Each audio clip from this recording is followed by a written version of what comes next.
Bonjour, ici Philippe Bouvard. Eh bien, je vous invite à suivre ma chaîne. Oui, vous savez, YouTube Philippe Bouvard officiel. À bientôt.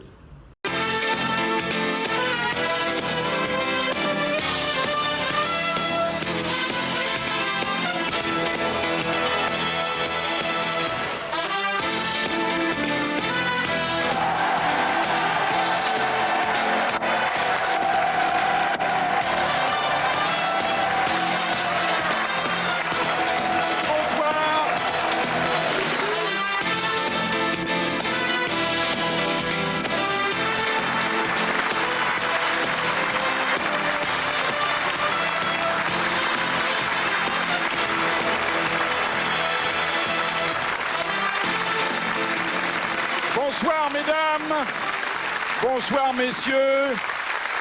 Je vous rappelle, la recette née voilà 20 ans sur RTL.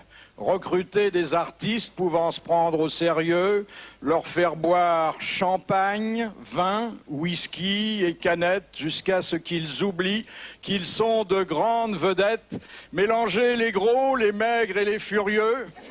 Les questions, Bob Castel, et voilà vos grosses têtes.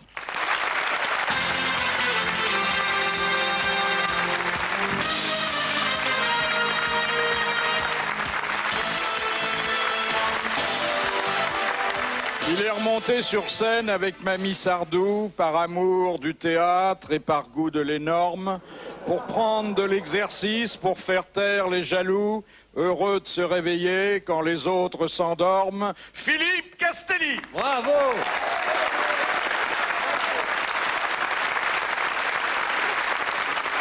Plus belle que jamais, plus sexy que demain, poitrine et lèvres offertes, porte-monnaie, cœur à prendre.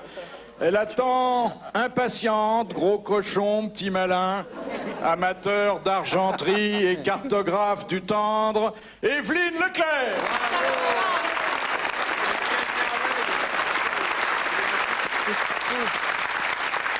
Homonyme d'un juge, procureur de télé, terreur des arbitres, plus tondu que Pelé.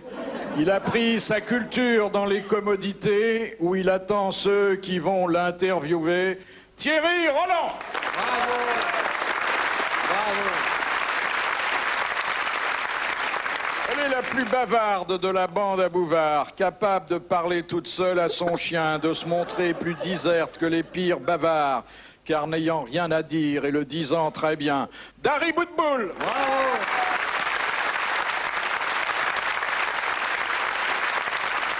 Les dames de qualité qu'il macère à Quiberon ont perdu davantage dans cette rude escalade de kilogrammes que lui toujours aussi rond, malgré l'eau de mer et l'escalope à la salade.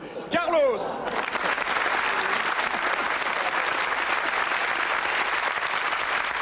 Telle, on dira plus tard qu'elle a été aimée par Dali, par Berlu et par les percepteurs. Qu'elle fut peintre et modèle, jolie et cultivée. Qu'elle avait du nichon, de la tête et du cœur. Amanda Lear. Bravo!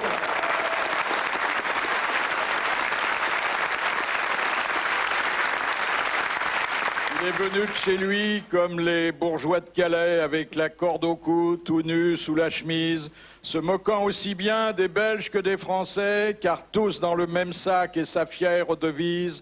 Guy Montagnier.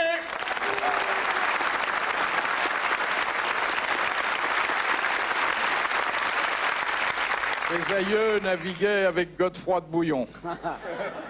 Il a beaucoup ramé dans les pires galères. On l'a vu au Cap Horn, à la télévision, sur les rafios, sur les radios et sur la mer. Économe de ses mots, avare de ses pulsions, mais toujours généreux du bon jus à pépère, Olivier de Kersauzon.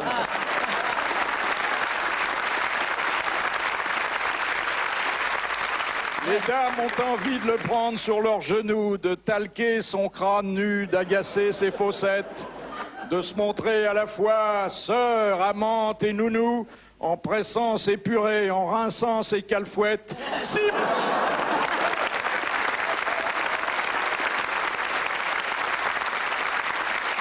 Élevé par ses parents, par le conservatoire, par Lorenzaccio, par Cyrano, par Scapin, il nous semble sorti tout droit du répertoire pour jouer les amoureux, les comiques, les faquins. Francis Perrin.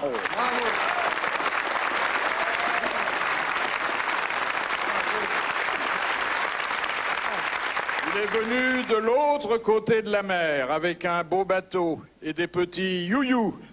Des chansons, son folklore et son cœur de trouvère. Et sa grosse guitare qui ne bat que pour vous, Enrico Macias.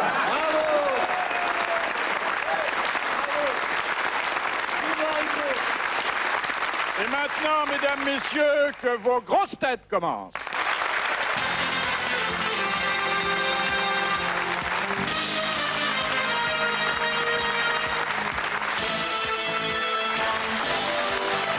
Première citation que nous envoie Madame Ménard de Gonesse, qui a dit « Il vaut mieux être cocu que ministre, ça dure plus longtemps et l'on n'est pas obligé d'assister aux séances. » Les proches. Francis Blanche. Non. Alphonse Allais. Des proches. Alphonse Allais. Bonne réponse de Thierry Roland. Propos de cocu, justement. C'est le concert.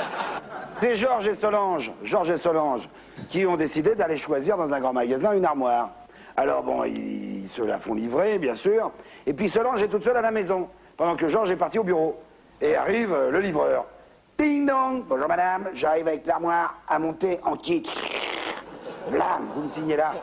Alors Solange dit, oui, mais je sais pas la monter, moi, cette armoire en kit, comment, en kilt? Je sais pas, en kilt d'abord. Non, en kit, ça veut dire qu'il y a un plan dedans, vous avez les vis, vous vissez, puis ça monte tout seul. Oh, mais je sais pas. Si je vous donne un bon pourboire, bon, d'accord, un bon pourboire, 50 balles, bon, d'accord, je vous la monte. Hop, il va dans la chambre, il monte l'armoire. Bon, blanc. Et voilà, c'est bon. Il va pour partir. À ce moment-là, il y a un autobus qui passe dans la rue. Bon, l'armoire. Monsieur, partez pas, attendez, l'armoire est tombée, là, votre armoire, vous venez de monter. Ah bon? Ah, bah c'est embêtant. Bon, bah je vais vous la remonter, c'est bizarre ça, qu'est-ce qui s'est passé? Je comprends pas. Ah, ça doit être l'autobus qui a... Bon, bah je vous la remonte.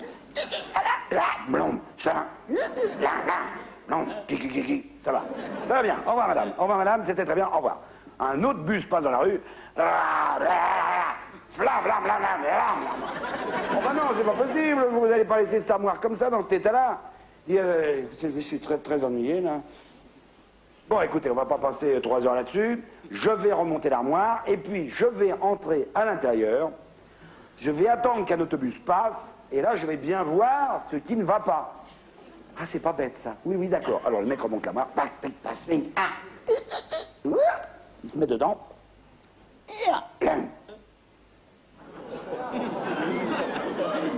Il attend.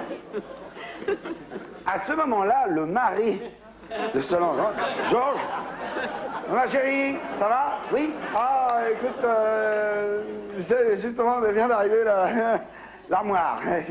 Ah, c'est bien. Oh, bah, je vais l'essayer tout de suite. Il enlève sa veste, il prend un porte-manteau, hop, il ouvre la veste, il voit le mec dedans comme ça.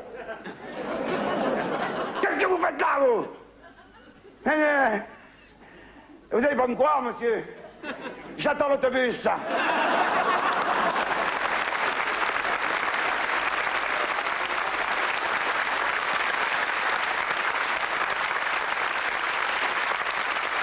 Vous connaissez la différence qu'il y a entre un moteur diesel et un pied noir?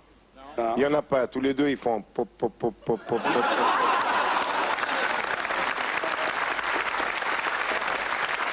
Vous connaissez la différence qu'il y a entre des crêpes Suzette et ce que vous me permettrez d'appeler par euphémisme une petite gâterie?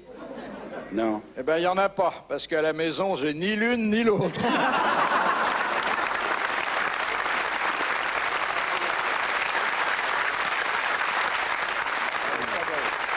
Vous connaissez la différence qu'il y a entre un intellectuel et un homosexuel? Eh ben l'intellectuel, il a le petit Larousse dans la tête, et l'homosexuel, il a le gros Robert dans le fion.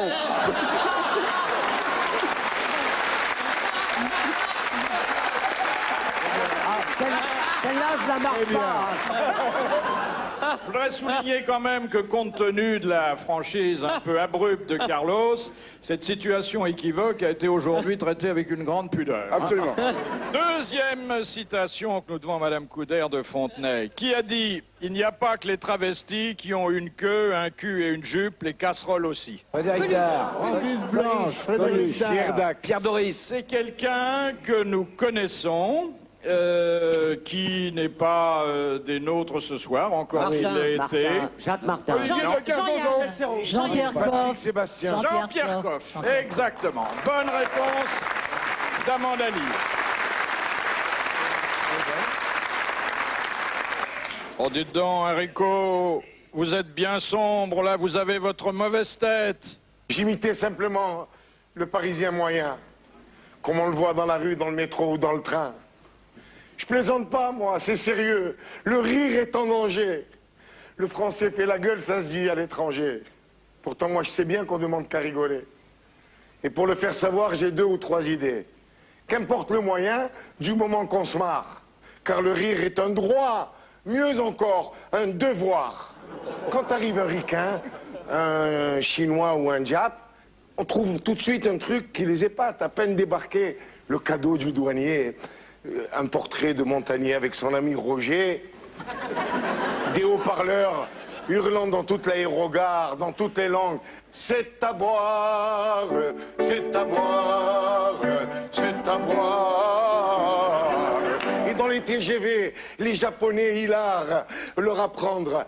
Il est cocu, le chef de gare, il est cocu, le chef de gare. Quand ils auront bien bu, bien mangé, bien ri, au musée de l'homme devant la statue de Castelli, j'aimerais bien qu'une fois on les amène ici, leur offrir ce supplice, entendre chanter Thierry. Faut rigoler, avant que le ciel nous tombe sur la tête.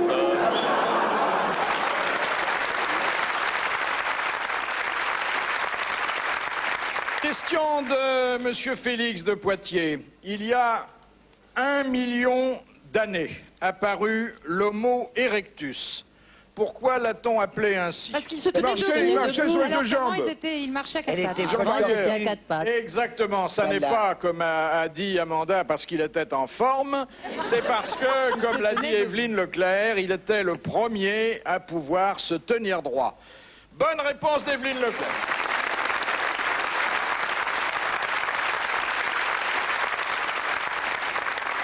Question assez difficile en apparence, mais vous devez tous connaître la réponse en réalité, posée par Monsieur Lattré de Sarthe-Lespas. Quel est le résultat du hurlement d'une hyène, de l'aboiement d'un chien, de la vibration d'une corde de violon et du contrut d'une cantatrice? Ça casse le verre. Ça casse le verre, oui. Non. Non. L'accord parfait. Non, c'est quelque chose qui n'a pas existé de tous les temps. C'est le chant de la sirène. Non, non, qu'il a fallu reconstituer tel que je viens de vous le dire en studio, parce que ça n'existait pas dans la nature. Le cri de Tarzan. C'est le fameux cri de Tarzan. Bonne réponse de Guy Montagnier.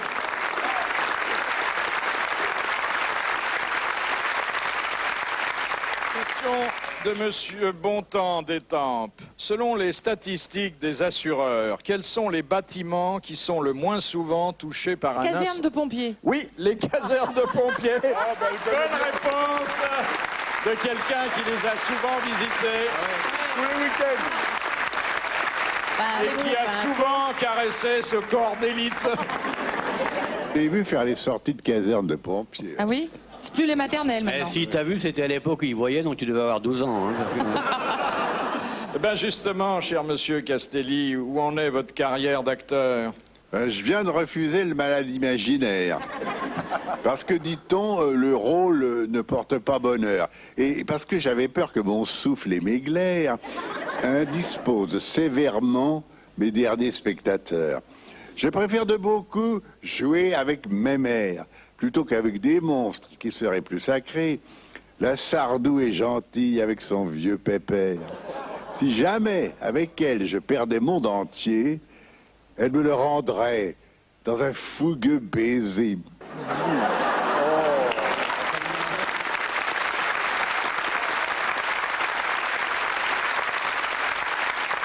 Question de Monsieur Simonet de Toulouse. Qu'est-ce qu'un pouf en Angleterre? Une femme. Une femme. Ah ben, un faux cul. Un homosexuel. C'est une tapette. Une oui. tournure. Alors, c'est un homosexuel. Mais efféminé. Efféminé, bah oui. Ah ben, Non, mais toujours, c'est poufte en anglais, c'est très efféminé. une folle, quoi. Oui, voilà, une fois. Écoutez-le, voilà. hein, s'y connaît quand même. Bonne réponse d'Amanda Lear et merci aux autres.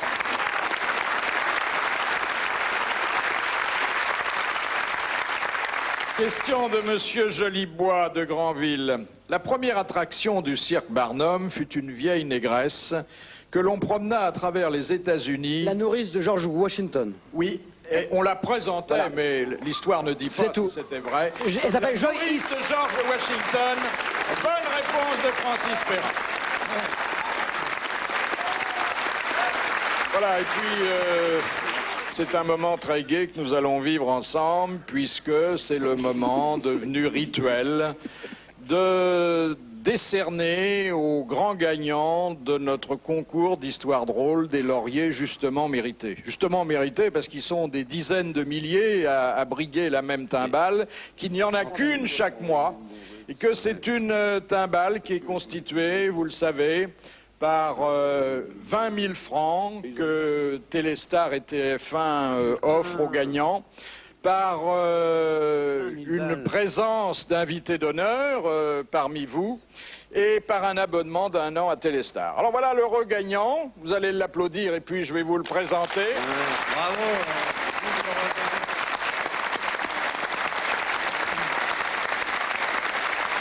C'est Monsieur Dominique Chassagnol qui habite Écully.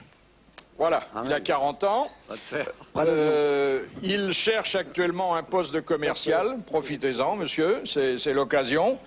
Oui, je cherche un poste actuellement de commercial dans la grande distribution. Voilà. Alors, pour l'instant, bah, la distribution, elle va commencer très, très heureusement, puisque... Qu'est-ce qu'il a encore, l'amiral? Rien, on va parler entre nous. Eh bien, parlez avec nous, amiral, soyez gentil. Mais bon, quand je vous vois à côté de monsieur, on dirait TVHA, là, en train de vendre ça.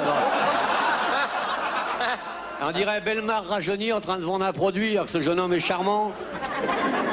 Alors, il est propre sur lui, et ceci, il vient de gagner 20 000 balles. Attendez, il y a une grosse différence, c'est que là, je ne prends pas d'argent à monsieur, je lui en donne.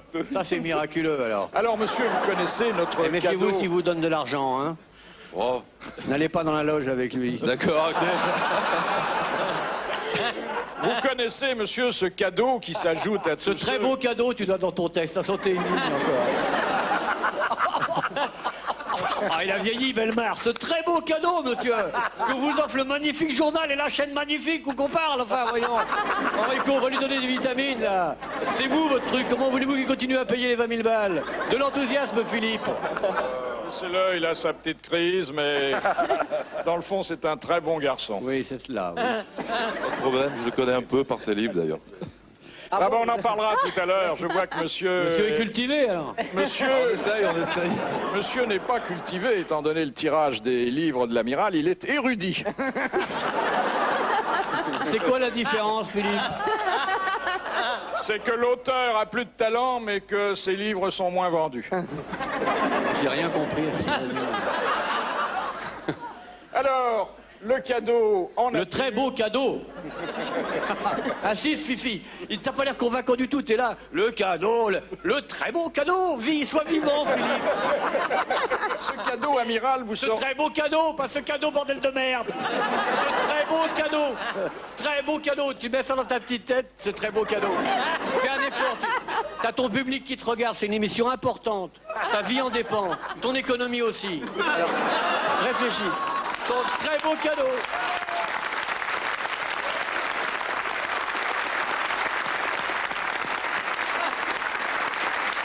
Ce très beau cadeau, amiral. Merci Philippe. Bravo. Il a du très beau cadeau. Vous seriez bien incapable de l'offrir à monsieur Chassagnol, car il s'agit d'une histoire merveilleusement racontée, et c'est un art qui ne figure pas à votre Ah non, répertoire. je ne sais pas raconter des belles Absolument histoires. pas. Très merveilleusement raconté. Parce que pour balancer avec très beau cadeau, il faut dire très merveilleusement. Elle est vachement touchante Mais comme vous mec qui voyez se donne bien du que mal. M. Chassagnol a très envie d'écouter son histoire. Mais il la connaît, il s'en fout, pour mec. Voilà, et le cadeau en nature... Le très beau cadeau.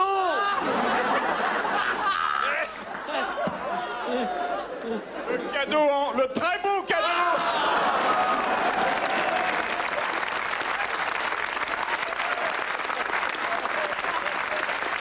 C'est un chauve qui pleure tellement qu'on a l'impression qu'il a un épanchement de synovie. Vous allez entendre votre histoire, Monsieur Chassagnol, racontée par Guy Montagnier. Si, il est prêt là. Allez, courage!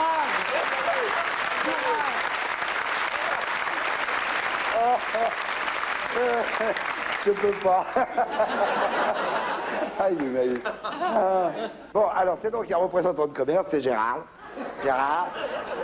C'est Gérard, il arrive au restaurant, il voit marqué excellent restaurant, la Gerbe d'Or.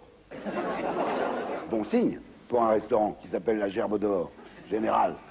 Ah, c'est vrai, on n'imagine pas que ça va être immonde, quoi. Alors on entre. Super, il y a monsieur, maître d'hôtel, asseyez-vous, monsieur. Oh, c'est propre. Il n'y a pas beaucoup de monde dans le resto, c'est propre. S'assied. Menu. Menu unique, monsieur. C'est un menu unique. Il n'y a pas de menu. Non, c'est un menu unique, menu gastronomique. Ah bon? Bien, bah alors, commençons. Allons-y. Ah, le mec, il arrive. Premier plat. Langouste aux saveurs de la mer.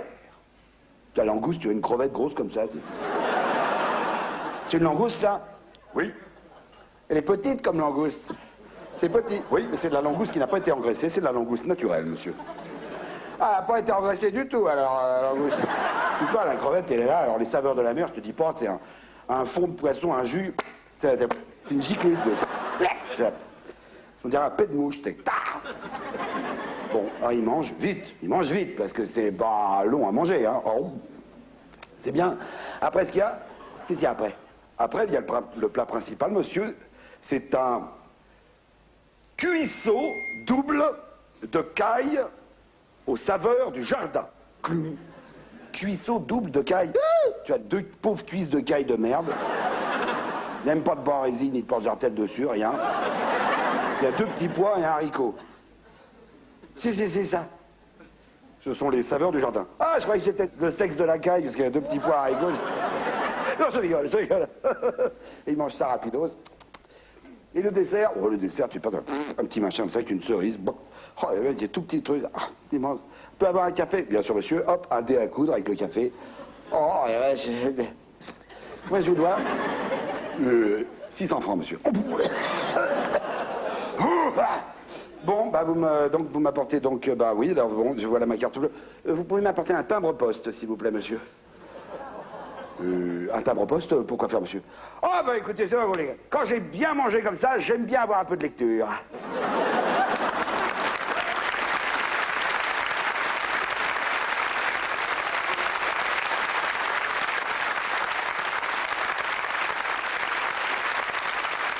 Alors, je vous rappelle que dans le numéro de Téléstar qui paraît lundi, Du très beau journal Téléstar. vous trouverez pour notre prochain concours d'histoire drôle un bulletin de participation à découper ou à recopier sur papier libre et à envoyer à l'adresse que vous découvrez, accompagné bien sûr, ne l'oubliez pas, de votre histoire. Question de Monsieur Gragnon. Pourquoi Franz Liszt utilisait-il deux pianos disposés face à face lors de ses récitals?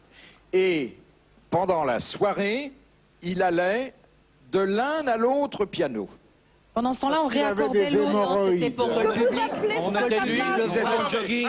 Il faisait son jogging. On réaccordait l'autre pendant qu'il jouait. C'est pas ça. Mais moi, c'était une intervention. Ce que vous appelez face à face pour un piano, c'est queue à queue. Voilà. Mais sois pas stupide, imbécile heureux. Ou touche à touche. C'est vrai que ce face-à-face est un queue à queue, Et vous ben avez voilà. raison. Non, je crois que c'était pour que le public le voie à chaque fois de face. Ouais, c'est ça. Et non, Enfin, de profil. Enfin, je veux dire, exactement. le dos, C'est exactement la réponse. C'était pour faire admirer au public ces deux profils. Bonne réponse d'Amanda Lee.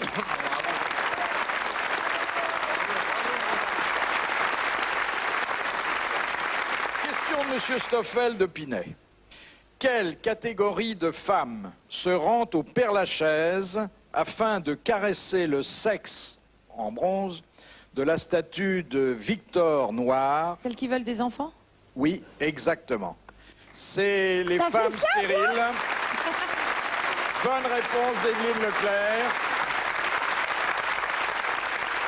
Evelyne, est-ce que tu sais comment on fait pour pas être enceinte? Je savais, mais j'ai oublié, non. Non, il faut boire de l'eau minérale gazeuse. Avant ou après? À la place.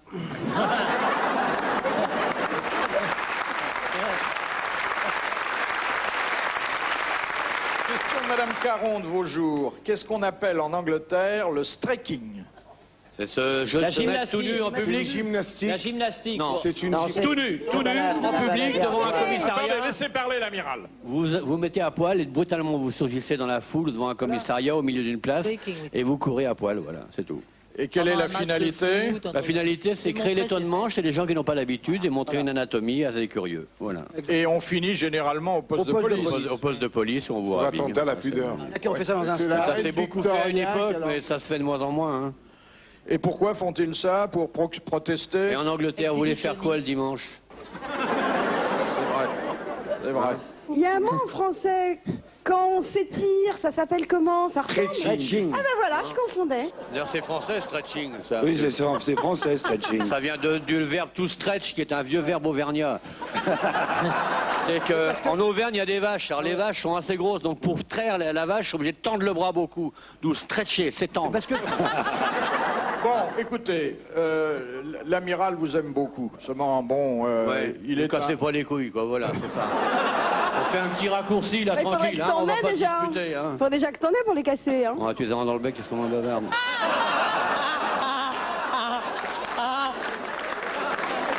Comment elle me parle, l'autre naine, là? Ça va, Dari? Bon, ben écoutez, justement, nous avons là un authentique ami des femmes, de tout le monde, et qui vient dans un livre intitulé « T'as pas honte », qui est à la fois le titre, mais aussi un aveu qui nous touche beaucoup, qui vient de dire ce qu'il pensait de tout le monde. Alors, il y a beaucoup de choses sur la vie moderne, des suggestions, par exemple, en matière de circulation.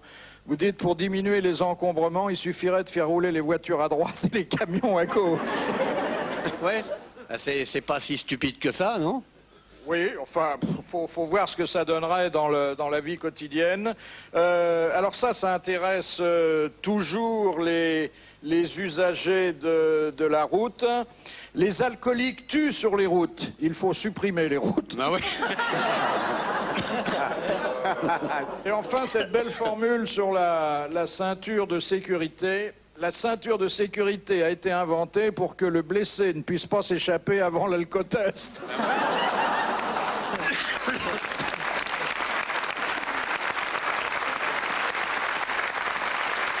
Et puis alors, il y a plus terrible, il y a les femmes. Et alors là, amiral, je crois que vous allez vous faire 20 millions d'ennemis. Ou 25 millions d'ennemis. Ah, c'est mieux que 30 millions d'amis en faisant chien. Moi, j'aurais pas remué la queue pour me faire 30 millions d'amis. Non, là, vous dites des choses que j'espère. D'ailleurs, pour vous ne pensez pas. Quand vous dites « les femmes se rident plus tôt et s'enterrent plus tard », c'est affreux, ça. Même si c'est vrai. La définition de la femme idéale par Olivier de Kersauzon. La femme idéale, c'est celle qui est partie. Ah ouais? C'est vrai? Vous avez dû en avoir beaucoup des femmes idéales dans votre vie. J'en ai eu pas mal, mais c'est ça. J'aime bien, moi, quand elles partent. Quand elles arrivent, vous savez pas combien de temps elles vont rester. Il va pas longtemps avec toi, si.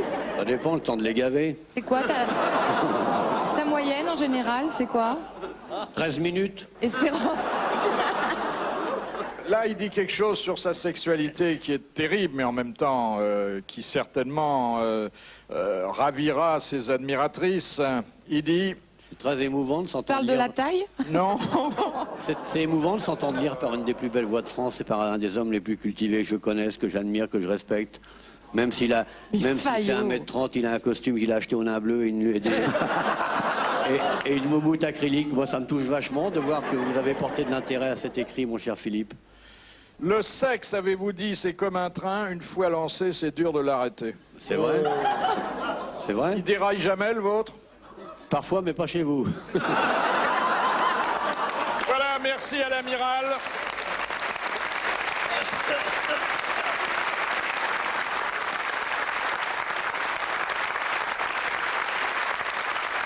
Question de Monsieur Pacotte de Lamray. Qu'utilisent les Africains et les Asiatiques pour stériliser les plaies?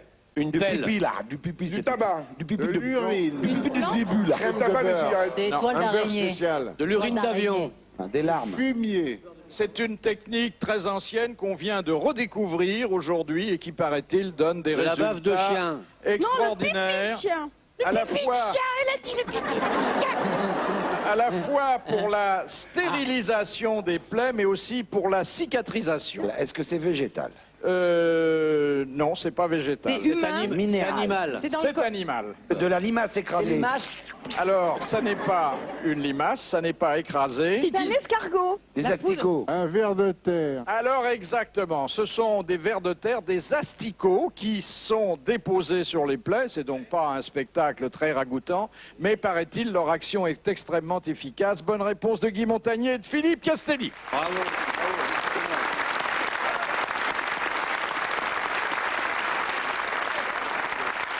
C'est un boucher qui est un peu nerveux. Alors quand il s'énerve de trop, bon, il sait plus très bien ce qu'il fait. Et un jour, il s'engueule avec sa femme, la bouchère. Alors il prend un long couteau pour découper la viande, et vlan, il transperce la pauvre femme qui n'en demandait pas tant. Alors il est complètement affolé, il se précipite au commissariat, et il se met à beugler. « C'est le commissaire, c'est le commissaire !»« Oh oui, qu'est-ce qu'il y a ? Je viens de tuer ma femme d'un coup de couteau. »« Oh bon ?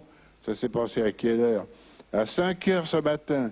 Et le commissaire fait, eh ben, vous ouvrez tôt dans la boucherie.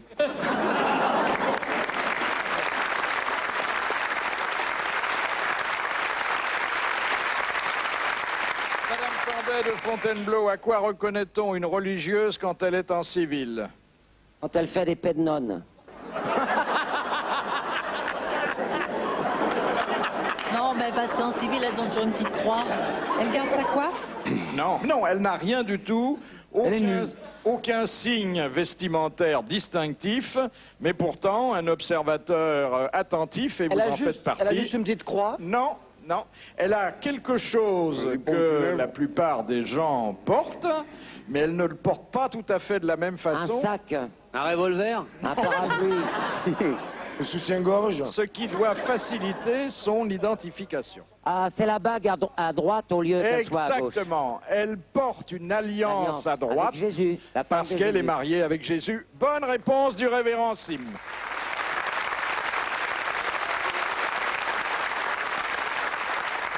Et allons, avant de vous proposer un petit entracte publicitaire, prendre un verre au café du coin.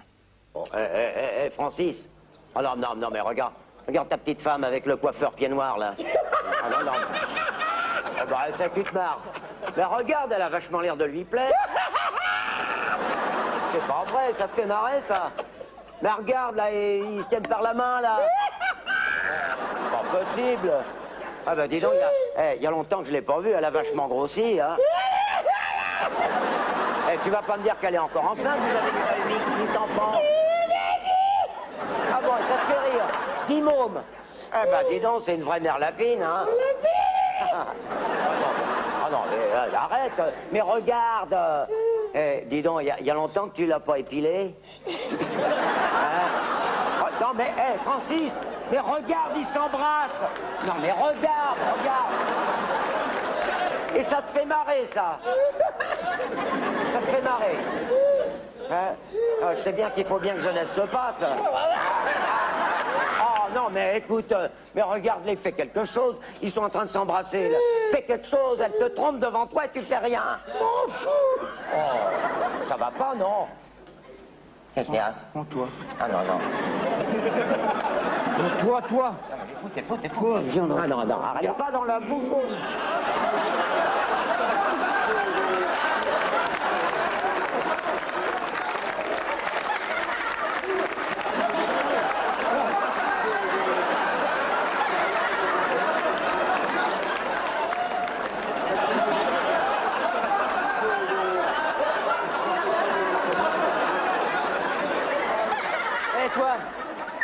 Viens ici. Viens ici. Je veux bien que tu fasses cocu, mais c'est moi qui choisis. Avec lui. Qu'est-ce que j'en fais? Qu'est-ce que t'en fais? Tu l'emportes à la maison et t'en fais ce que tu veux. Ah non, je veux pas. Pas à la maison. Pas à la maison. À l'hôtel.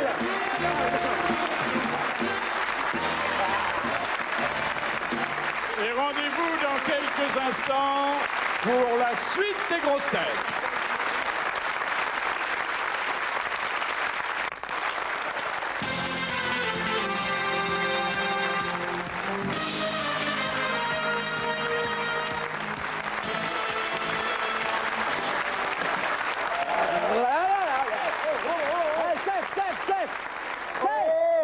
Je bosse, moi. Ouais, mais chef, vous avez un type il était en train d'uriner sur votre voiture, chef. Alors, une belle bagnole comme ça s'arrose.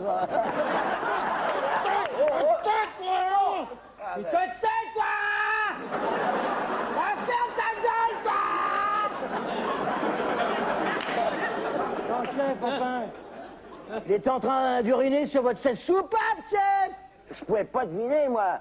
Soupape ou piston. Hein? Ouais, au piston, chef! Au piston! C'est un toupet, ça, au piston, t'es pisse au tué! Pense à cette soupape du chef! Tes papiers, bon Dieu, tes papiers! Comment tes papiers? Mes papiers, ouais, oui. Voilà. Pas toi! Tes papiers! Monsieur le Président, Tes papiers! Une minute, attendez. Oh, t'as pas honte, qui sait ça, ça pourrait être ta mère, hein, regarde. Chef, ça pourrait être sa mère, hein. Je bosse. Dites donc, chef, côté double airbag, la vôtre, elle est pas mal non plus. Tu parles pas au chef, quand on est en service, là. Chef. Chef, je peux vous... Est-ce que je vous l'astique, chef? Je bosse, laisse-moi tranquille. Non, mais je parlais de cette soupape, chef. J'espère. Avant qu'il vous l'astique, moi, j'ai déjà commencé le prélavage. Tais-toi! Ta gueule, toi! Chef, tu bouges pas de là, tu bouges pas de là! Je vais laver votre voiture, chef, puis je reviens tout de suite, monsieur.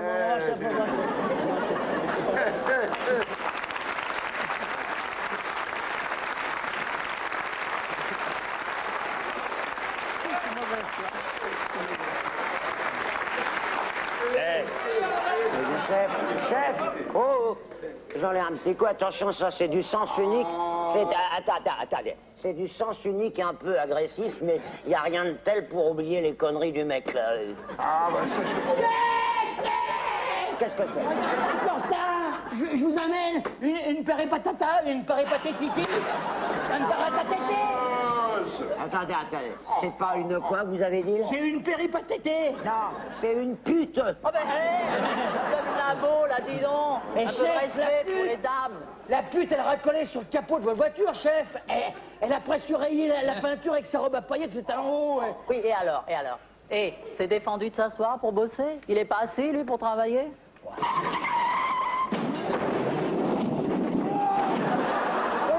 La soupape du chef. Non.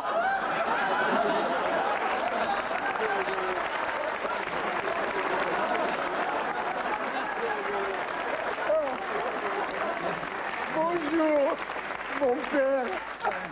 Mes respects, ma soeur.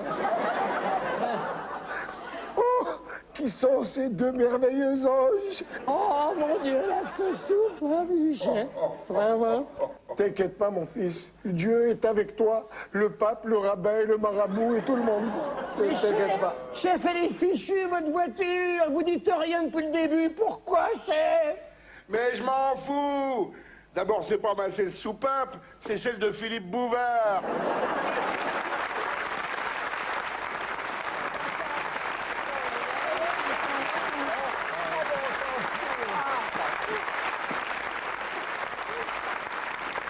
Je voudrais vous poser cette question de Madame Fongarnant. Quel est l'animal qui turlute? C'est pas moi. Hein. On vient d'en voir un. Le phacochère. C'est un oiseau? C'est un oiseau? C'est un oiseau. La pie, non? La Le pie. colibri. Non. Le rouge-gorge. L'oiseau-mouche. C'est pareil. Vous savez, les oiseaux qui, avec leur bec, font pic, pic, pic dans les troncs d'arbres. Le pivert. Non. Et c'est ça la turlute, j'en veux pas. Arrête, il faut avoir un grand-père fakir pour supporter un truc pareil. T'as déjà vu un pivert travailler sur un arbre? Toc, toc, toc, toc, toc, toc, c'est pointu et tout. Le héron, parce qu'il aspire les poissons. Non, c'est un animal qui a une grande réputation de gentillesse, au moins si on en croit une certaine chanson. L'alouette. L'alouette. Bonne réponse de Guy Montagnier, l'alouette, la gentille alouette.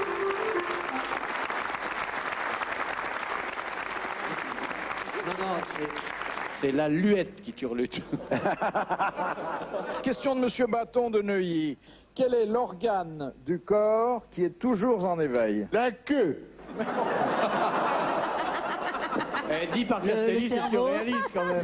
Le cerveau, oui. Non. Le poumon. Le cœur. Le cœur. Non. L'odorat, le nez. Non. Un organe. L'oreille. L'oreille qui ne se ferme jamais et le sens auditif qui est toujours en éveil. Bonne réponse d'Evelyne Leclerc. Le cœur, il dort.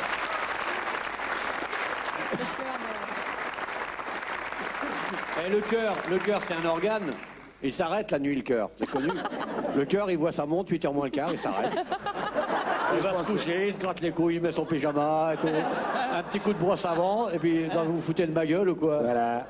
Les poumons. Le cœur, c'est un organe. Et les Il est toujours en C'est éveil. vrai, amiral. Non, mais moi, un des organes qui ne s'arrête jamais. Mais dites pas le cœur, les poumons s'arrêtent pas non plus. Alors, comme la question était mal posée, la réponse est encore plus méritante. On va réapplaudir Guy Montagnier. C'était moi. C'était moi.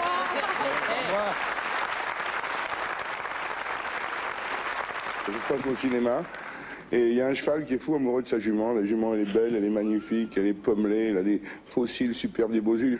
Il dit, ma chérie, qu'est-ce que je peux faire pour te plaire? Qu'est-ce que tu as envie aujourd'hui? Hier, je t'ai amené au restaurant, avant-hier, je t'ai amené au théâtre. Et je voudrais aller au cinéma. Tout ce que tu veux, ma chérie. Et la jument et le cheval arrivent au cinéma. Et je voudrais 2 orchestres, s'il vous plaît. Ah, et non, pour les chevaux, c'est au balcon. Bon. En 2 balcons, il monte.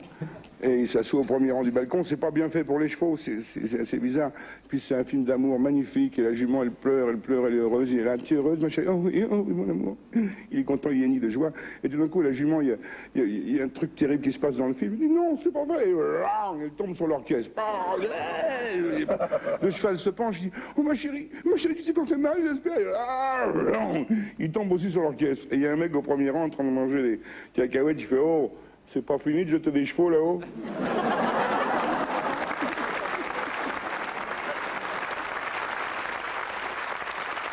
Comment on reconnaît un carré de chocolat mâle d'un carré de chocolat femelle? Ben, c'est celui qui a des noisettes qui est mâle.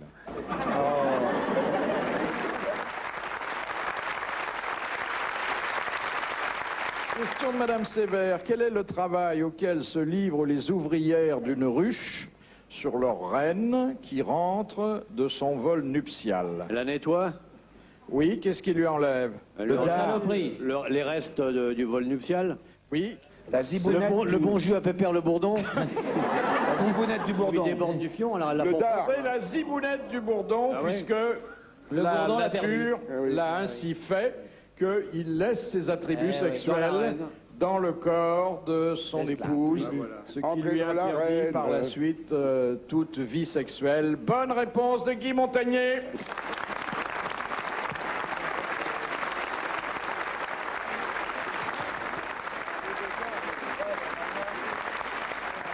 Je vais me coucher, hein.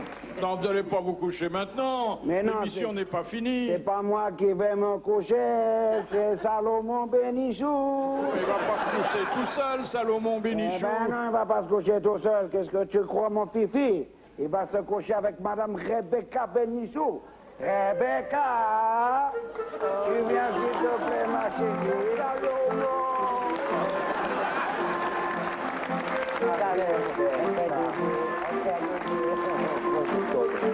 Allez, hop, ma chérie.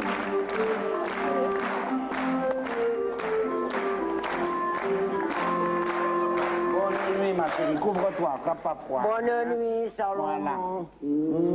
Ma chérie, je suis bonne, je suis douce. Oui, je Et sais ce soir, bien. moi, je fais dodo, hein. Allez, bonne nuit, Salomon. Voilà.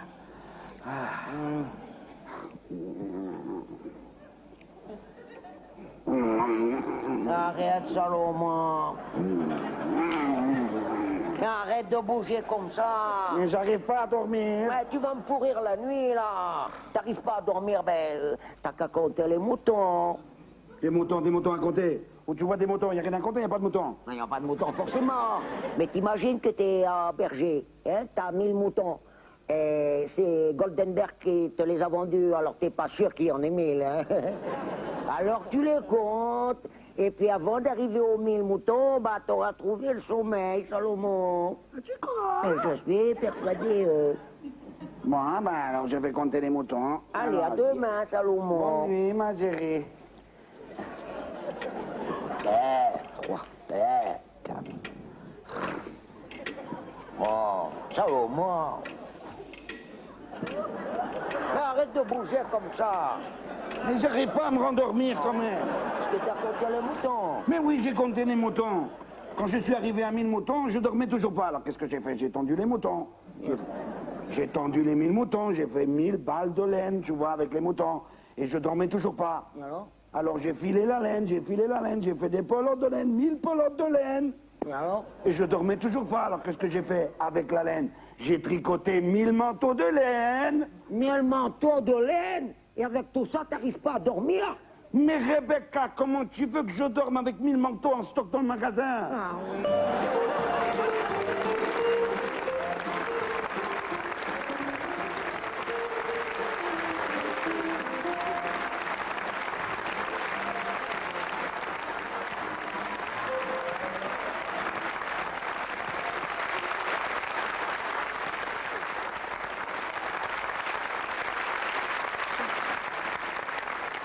Question de Monsieur Dumas de Beaumont. Qu'est-ce que la clistérophilie?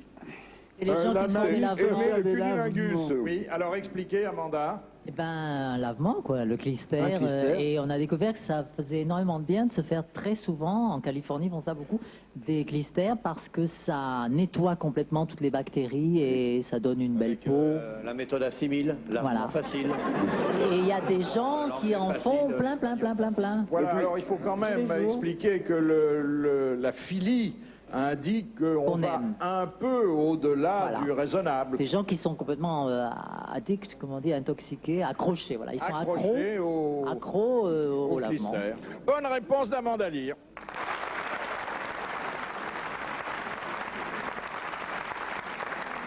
Question de Madame le Prieur. Qu'est-ce que Dieu a reproché à Moïse sur le mont Sinaï? Parfait le veau d'or.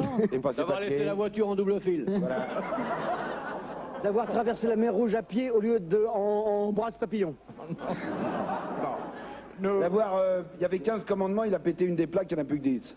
Alors, c'est vrai qu'il a eu un moment de maladresse, que les tables de la loi se sont cassées, mais ça n'est pas pour ça. C'est parce qu'il avait enfreint une prescription élémentaire de la religion. Il n'a pas arrosé le Il avait buffet. uriné sur les tables.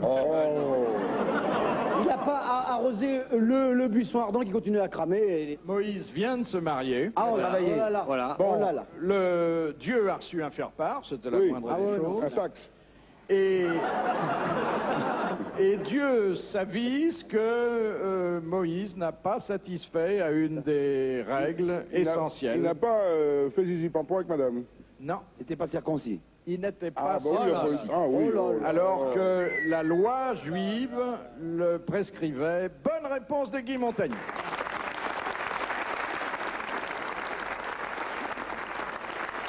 Mais on sait pourquoi il n'était pas circoncis. Oui, parce qu'il n'est pas été au marché au prépuce. Non, c'est parce que quand le pharaon a décidé de tuer tous les aînés du peuple juif en Égypte, il a été sauvé par une dame, elle l'a mis dans un Une berceau. dame qui était la princesse Thermutis. Voilà, il a été sauvé par la princesse, et puis voilà, et puis il est né avec le pharaon, et tout ça, il était considéré même comme le successeur du pharaon. Ah oui. C'est vrai, c'est vrai. sait, Mais on a par la lu, suite, Il a découvert très âgé qu'il était d'origine juive. Il y a longtemps de ça. Moi, j'ai vu le film. C'est Dieu et Jésus, il joue au golf. Alors, t'as Jésus, il prend, il envoie un coup, un drive magnifique. La balle tourne, elle va elle tourne, elle arrive sur le green, elle roule, elle arrive à 5 cm du trou. Dieu, il fait la gueule. Pousse-toi à toi, papa. Oui, ça va, hein, ça va pas m'emmerder. Pousse-toi, tu me gênes. Il tape un coup qui part dans l'arbre, qui ricoche, il part dans la forêt, il roule, il tombe dans un bunker. À ce moment-là, il y a un petit lapin qui arrive, il prend la balle, qui s'en va avec la balle. Il y a un aigle qui le voit, il fond dessus, il prend le petit lapin, il enlève le petit lapin, qui a mal, il lâche la balle tombe dans le trou du green pile et tombe dans le trou. Et Jésus fait à son père: papa, il faut te calmer, c'est rien qu'un jeu, hein.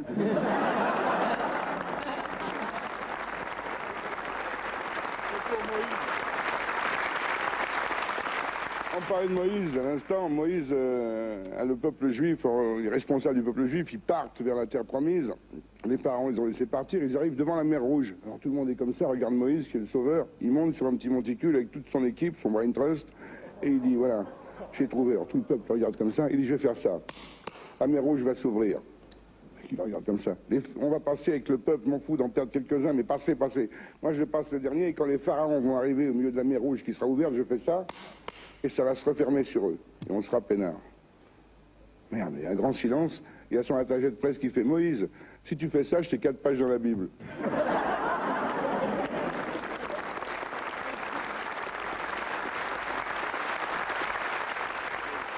Question de Monsieur Legrand. Dans plusieurs églises de France, on peut voir la statue de Sainte Vilgeforthe. Cette sainte a une particularité. Bon, d'abord, elle a fini crucifiée, et ensuite, elle était barbue. Oh bah, bien sûr. Qu'est-ce que vous voulez savoir? Je voudrais savoir pourquoi... Elle était barbue? Oui, elle était barbue. Parce que c'était un homme. C'était une authentique femme, une femme extrêmement vertueuse, et c'est une belle et émouvante histoire que celle de cette sainte. C'est elle qui a demandé la barbe comme punition, non, comme Alors, martyr. elle a demandé au Seigneur de lui faire pousser une barbe. Pourquoi? Parce qu'elle avait trompé son mari. Pour cacher ses seins qui tombaient.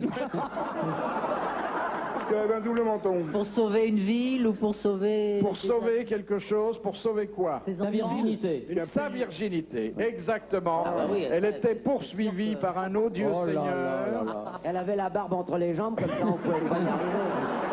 Et elle implora le ciel qui lui fit aussitôt pousser une barbe. Et voilà. Et c'est le Seigneur qui, vexé, la fit crucifier. Oh. Bonne réponse de Thierry Roland.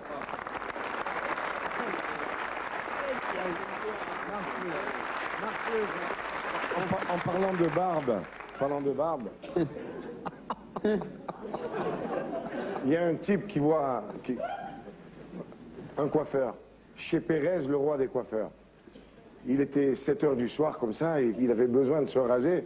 Il n'avait pas le temps de rentrer chez lui. Il rentre, puis il dit: est-ce que vous pouvez me faire la barbe? Alors Pérez lui dit: monsieur, ça se fait plus depuis des lustres qu'on fait plus la barbe. Mais enfin, nous, les pieds noirs, on refuse jamais les clients chez nous. Et voilà, mon fils, il va se faire la main sur vous, et c'est lui qui va vous raser. Alors il prend le savon à barbe, comme ça, il lui dit: écoute mon fils, tu vas raser, c'est ta première barbe, tu vas raser le monsieur. Si jamais tu lui fais une égratignure seulement, je te donne un coup de poing, tu t'en rappelleras toute ta vie. Hein. Alors il commence, le petit, il est un petit peu impressionné, il tremble un peu, il lui met la barbe, le savon, et il commence à le raser, paf, et puis il le coupe un peu. Alors, le père, il dit: moi j'ai qu'une parole, hein, viens ici. Je traque le petit, il se baisse, et le client, il prend un coup de poing dans la mâchoire. Je dis: c'est pas possible, qu'est-ce qui m'arrive? Je dis: monsieur, vous inquiétez pas, chez Pérez, tout s'arrange. Écoute mon petit, je te préviens, je te laisse encore une chance. Si jamais tu coupes le monsieur encore, tu as vu cette batte de baseball? Je te donne un coup sur la mâchoire. Alors le petit il commence à trembler comme ça, il en peut de plus en plus. Il passe le savon à barbe, prend le rasoir, chac, il le coupe. Ah, Pérez, il a qu'une parole, hein. Il prend la batte de baseball, chac, le petit il se baisse, le client il prend plein dans la... dis, mais où je suis tombé, mais qu'est-ce que je vais faire, mon Dieu? Monsieur, écoutez, chez Pérez, tout s'arrange, vous allez voir. Cette fois-ci, il ne pourra pas vous faire une égratignure. Parce que vous avez vu ce fusil. Si jamais il vous coupe, je lui mets 2 balles dans le ventre. Vous avez compris? 2 balles. Alors le petit, il tremble de plus en plus, il est vraiment pas rassuré. Hein. Alors il est là, il lui remet encore un peu de savon, il commence à le raser, il lui arrache l'oreille. Le client, il met son pied sur l'oreille, il lui dit, continue mon fils, ton père, il a rien vu.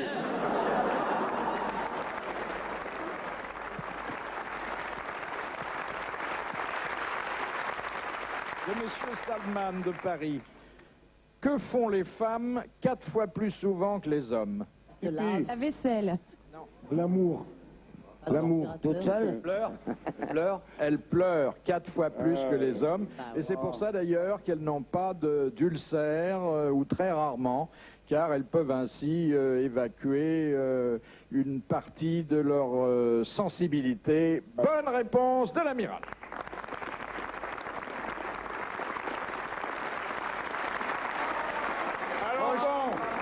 Bonjour les enfants. Bonjour les petits-enfants. Bonjour à tous les enfants. Père Noël, Oui. vous êtes en avance cette année. Ah mais non, mais je viens pas pour la distribution. Je viens pour la commande. Oui, parce que c'est nouveau, on a eu tellement de problèmes avec le courrier que je préfère prendre la commande moi-même maintenant. Je descends sur Terre avant. Par exemple, toi, mon petit Fifi, qu'est-ce que tu veux pour ton Noël? Vous savez, ce sera comme l'année dernière. Hein. Encore? Tu les uses vite, tes jouets, hein? Bon, je te mettrai le même modèle que l'année dernière, hein? Blonde, 1m83, avec une petite boîte de rustine, hein? Je te la mettrai bien résistante.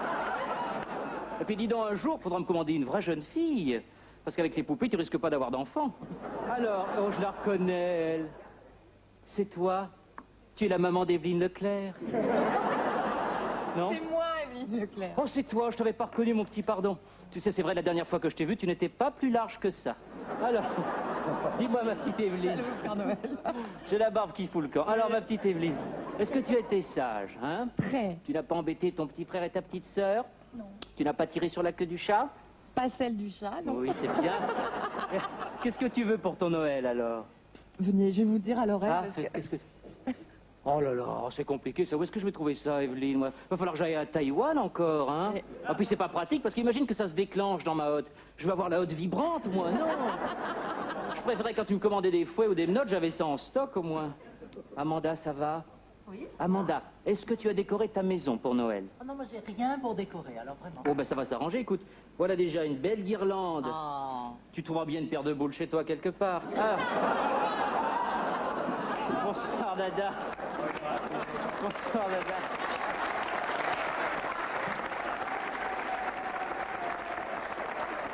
Bonsoir. Bonsoir, Dada. Ça va? Tu te souviens, ton premier petit cheval à bascule? C'était moi.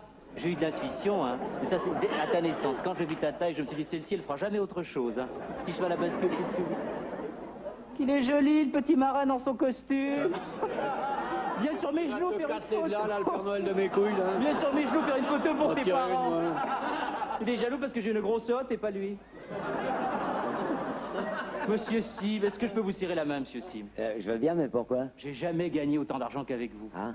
Les enfants vous aiment tellement que j'ai fabriqué des petites marionnettes à votre effigie, ça part comme des petits pains. Ah oui? Oui, oui, fini Goldorak, maintenant c'est Simorak, ça marche comme du tonnerre de Dieu. Enrico, toi, c'est pas la peine de te demander ce que tu veux pour Noël, hein? Toujours pareil, l'amour, la fraternité, la paix entre les hommes, c'est ça? Eh oui, ça n'a pas changé. C'est sûr, tu veux pas plutôt un camion de pompiers ou une panoplie de Zorro, non? Non, non, non. Toujours l'amour, la paix, la fraternité. Enrico, à Je ton démords âge. pas. Tu crois encore au Père Noël à ton âge, Enrico? Ça va, Francis?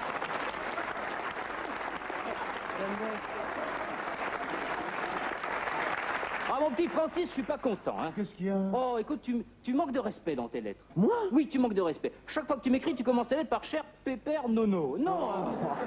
Quand tu sauras écrire, tu auras des cadeaux. Rigole, toi, mon Guitounet. Combien de mauvaises blagues sur le Père Noël tu as raconté cette année, hein?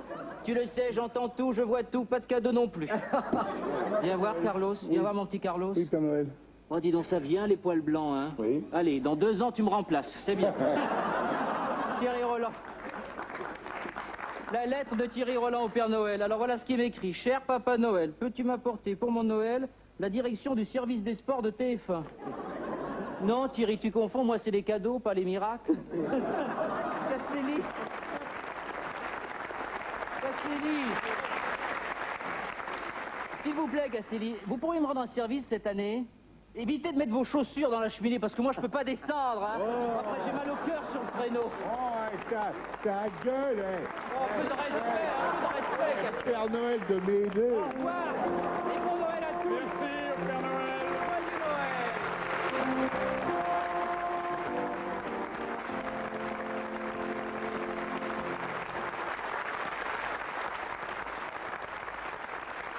Ça me rappelle une histoire pour Noël, c'est mignon cette période de l'année. Ça se passe en décembre, il fait froid, rue Saint-Denis, et il y a deux putes qui sont là rue Saint-Denis, qui sont en train de se jouer un peu le reste. Et il y en a une qui dit à l'autre, dis-moi, qu'est-ce que tu vas demander au Père Noël cette année? Et elle dit 500 balles comme les autres.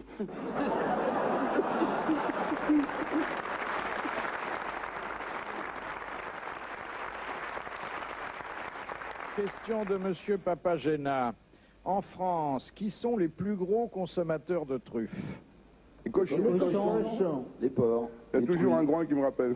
Les omelettes. Les gastronomes. Les foie gras. J'aimerais que vous me disiez quels sont les professionnels, puisque c'est bien d'eux qu'il s'agit, qui Les consomment... restaurateurs? Non. Mais pas forcément pour les manger d'ailleurs. Et ça n'est pas pour les manger. Les pharmaciens. Alors, allons plus loin. Les préparateurs en pharmacie. Oui, pour faire des c'est-à-dire en médicaments. fait Les laboratoires pharmaceutiques. les laboratoires pharmaceutiques C'est ce que qui je voulais dire. préparent Non. de nombreuses spécialités en cultivant Oh, bah, dis donc. différentes espèces de truffes. Bonne réponse d'Evelyne Leclerc. Tu vois que c'est pas une truc. Question de Monsieur Luchard de Nantes. Sous Louis XIV, par quoi étaient perturbées les représentations de Corneille ou de Racine, au point que cette mode fut interdite à l'intérieur des théâtres? Briser le tabac, Non, éternuer. Les coups de feu, Il mangeait, je crois. non. manger des haricots. Dis-moi donc, cette Les troupe, rampes ça à va. gaz. Non, les rampes à Il rentrait à cheval? Non, par les marquis qui étaient en scène. Alors, les marquis, qui effectivement, Et qui étaient- à l'hôtel de Bourgogne, se trouvaient de Ouais, part et sur d'autre de le la théâtre. scène, Voilà. mais en fait, dans toutes les salles de spectacle, les nobles qui se trouvaient au parterre Voilà. usaient et abusaient de ce qui était une mode. Voilà. Mais quelle était cette mode? Le tabac? De crier, Ils parlaient entre eux? de parler. en public. Ils brisaient. Vous connaissez le texte, il le récitait en même temps. Pas Non, du non, tout, non, non. Pas du tout. Ils chantaient? Et ce jeu faisait fureur à l'époque. Le diabolo. Jeu de paume. Alors, paume. c'était Le pas le Non, non. diabolo, ça Le s'appelait Bill Bill Bocquet. Bill Bill Bocquet. Bocquet. Bonne réponse de Philippe Castellier, merci Yacine. Le Bill Bocquet. Bravo, Philippe. Alors, s'il vous plaît, ne quittons pas le grand siècle, puisque, vous le savez, aux grosses têtes, le théâtre classique ne perd jamais ses droits. Et c'est une obligation que nous nous sommes fixés à l'égard des jeunes qui nous regardent. Il n'est point de profit, aussi petit soit-il, qui ne vaille la peine pour garnir ma sébile. Moi, quand les dames pipi de Roissy ou d'Orly passent la serpillière ou donnent un coup de torchon, chaque fois que je le peux, les pièces, c'est bon pour Harpagon. C'est vrai, je trouve culotté de vivre sur les envies des gens qui laissent petites et grosses commissions. Ah, voilà, au voleur. Ah, c'est toi, mon garçon, c'est toi, mon garçon. Ah, oui, je te le dis sans goût de lucre, que me vaut ta visite? Réponds-moi sans calcul, c'est une question gratuite. Ben, Evelyne et moi, on a croisé nos routes. Elle s'est donnée à moi à père, sans rien demander. J'ai pas pu résister quand elle m'a possédé. Elle a hurlé de joie en voyant ma déroute. Calme-toi, mon fils, calme-toi. Non, non, mais alors, on s'est retrouvés au matin, affamés, moi devant un couscous, elle devant une choucroute. L'amour, c'est bien joli, mais il faut bien manger. Oui, mais avant, il faut quand même s'inquiéter de ce que ça coûte, hein? Enfin, donc, si tu veux l'épouser, somme toute, tu veux l'épouser, c'est ça? Somme toute. Tu as compris tout, père, si tu n'as pas tout dit. Et c'est mon vœu le plus cher. Cher est une tournure qui ne me convient guère. Puisqu'on en parle, mon fils. Non, ne me fais pas ça.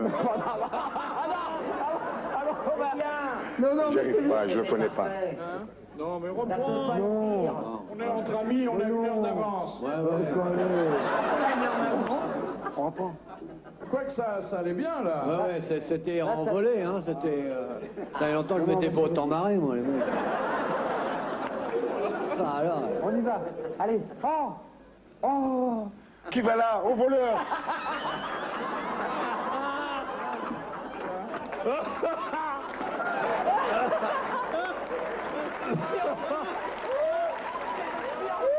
Ah, il est fou.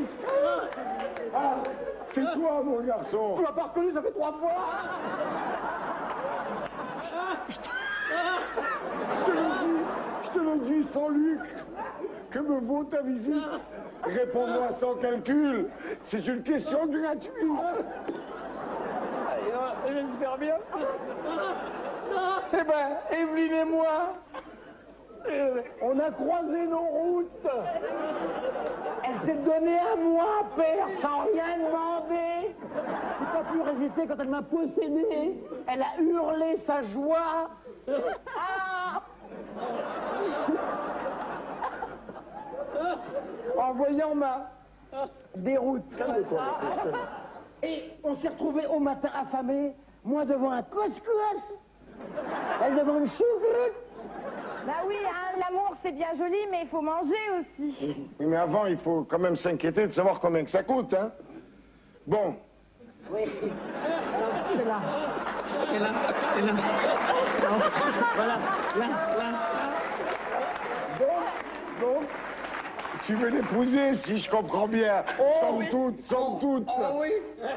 Tu m'as jamais vu dire ça. Puisque t'as enfin compris, papa, c'est mon vœu le plus cher. Cher est une mauvaise tournure qui ne me convient guère. Bon, puisqu'on en parle, mon fils, tu as pensé à sa dot? Regarde sa dot. Alors toi, tu as touché le gros lot. Oui. À moi le jackpot. Elle m'a l'air très à l'aise. Ça, c'est une bonne étoffe. Je vais prévenir mon banquier Hubert Choucroute pour louer un autre coffre. Dites-le moi tout de suite, quel est votre escarcelle? Attendez. Un château, des placements, des bijoux, des voitures. Je vous en conjure, dites-le moi tout de suite, je vous en conjure, comme ça rime. J'ai acheté 1000 francs d'actions Eurotunnel, je loue un petit studio, je roule en 4L. L'amour, ça n'a pas de prix, hein, quand on aime, on compte pas. Mais qu'est-ce qu'elle a, celle-là? Mais qu'est-ce qui lui prend? Mais elle est folle ou quoi? Mais comment on peut aimer si on n'a pas de pognon? Allez, fous le camp dans ta casse-bas et tu n'auras pas mon fiston, hein. Qu'est-ce qui t'arrive, Evelyne? Qu'est-ce que c'est que ces deux cons? Si j'ai pas un radis, c'est pas le cas de mon tonton qui vient d'acheter une île à côté de Miami. Allez, ciao. Allez, Salut. il y a du boulot dans les toilettes d'Orly.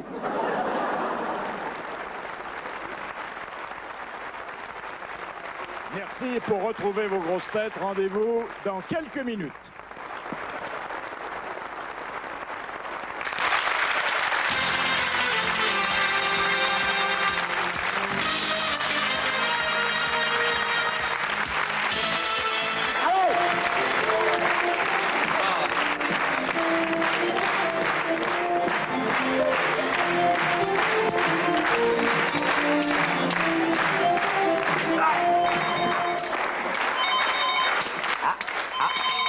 Je vous demande deux secondes. Allô?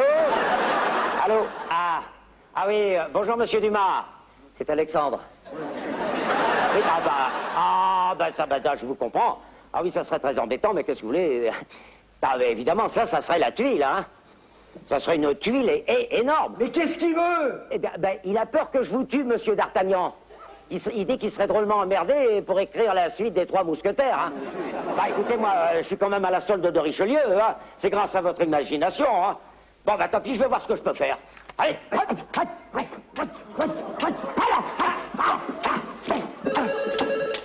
Ah oh, putain, c'est pas vrai. Ah. Oui? Qu'est-ce que... Ah! Ah, comment ça va? Ça va bien? Ça va. Oh, la routine, moi. Oh, ça c'est la routine, on est... Oui? Hein? Oh, c'est pas vrai! Ah, bah, ça va être très pratique, ça, hein? D'accord? Ah, bah, d'accord. Bon, ben, moi, j'ai un peu de boulot, hein. Un patron. Je vous quitte. C'était Louis XIII. Ah, ouais. Il s'est fait installer le téléphone dans son carrosse, alors. Oh, c'est pratique. Bon,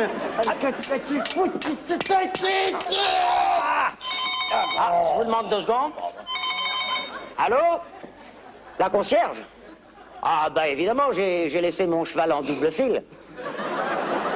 Quoi? Ils lui ont remis un sabot? Bah, ça fait rien, je vais téléphoner à Richelieu, il me fera sauter.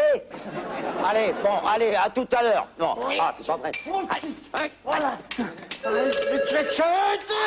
Allez, une seconde. Une seconde. Oui. Ah bah tiens, il s'est refermé ce con-là.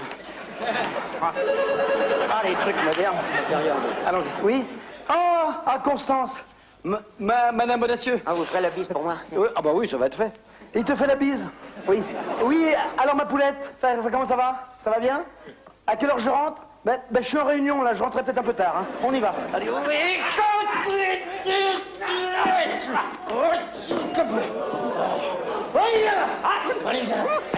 Regarde.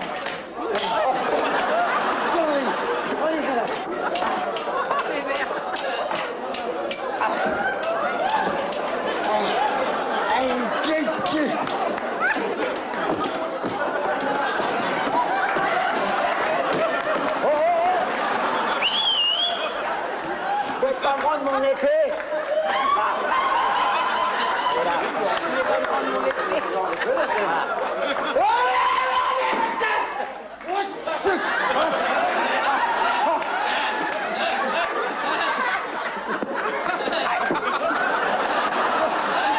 Mais il faut pas laisser les enfants jouer avec le téléphone, qu'est-ce que c'est que ça alors? Mais qu'est-ce que tu fous là, mon petit garçon?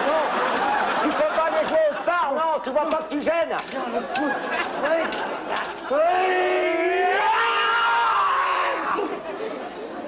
Au fil de nos épées, il nous faut bien mourir. Car un coup de fil pépé, ça fait toujours plaisir.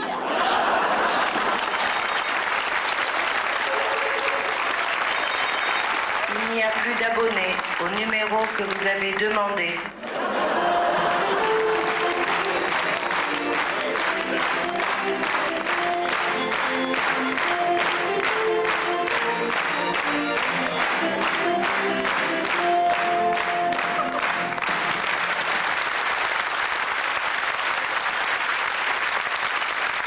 Question de Monsieur Laclos. Au XIXe siècle, que faisait une femme qui se proposait de prendre un bain? Elle se lavait d'abord. Non, ça c'est la méthode Elle japonaise. mettait des sels dedans. Non. Elle y allait tout habillée? Elle mettait de Avec l'eau dans ses la baignoire. caleçons, Elle prenait, ses dessous? dès la veille, une précaution. Laquelle? Elle se bouchait le zizi pour que ça rentre. Non. Elle faisait son testament? Non. Elle apprenait à nager. Non. Elle cherchait de l'eau. invitait des amis pour assister à son bain. Elle jeûnait. Elle jeûnait, exactement, parce que on avait dit, et sans donner de limite horaire, qu'un bain pouvait interrompre gravement la digestion. Bonne réponse de l'amiral.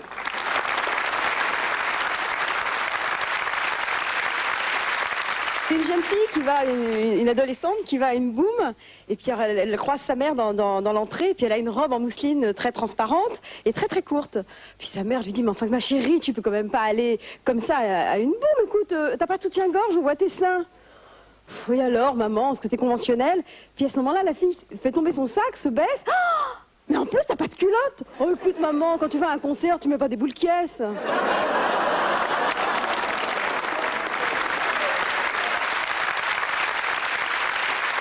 Ce sont 3 grandes filles justement qui sortent, trois sœurs, et elles disent à leur maman, bon ben on sort. Alors la première dit, ben, moi je sors avec Charles, quand je sors avec Charles, on parle. Ah bon? Et la deuxième dit, ben moi je sors avec Henri, parce que quand on sort avec Henri, on rit. Ah, d'accord. Merde, dit très bien. Je vois Et la venir. troisième dit, ben moi maman je sors avec Blaise, et la mère dit, non toi tu sors pas, tu restes à la maison.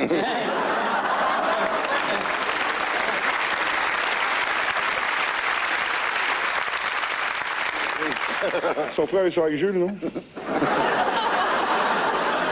Question de monsieur Avranches.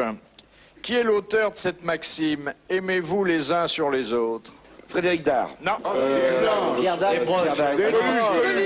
Il ne fait pas partie de nos comiques habituels. Général de Gaulle. Mais non. Elle avait dit, il fait pas partie de nos comiques habituels. Il aurait très bien pu dire ça. Il est français? Alors, il est français, Le il général est mort. de Gaulle est français, pauvre con, tout le monde le sait.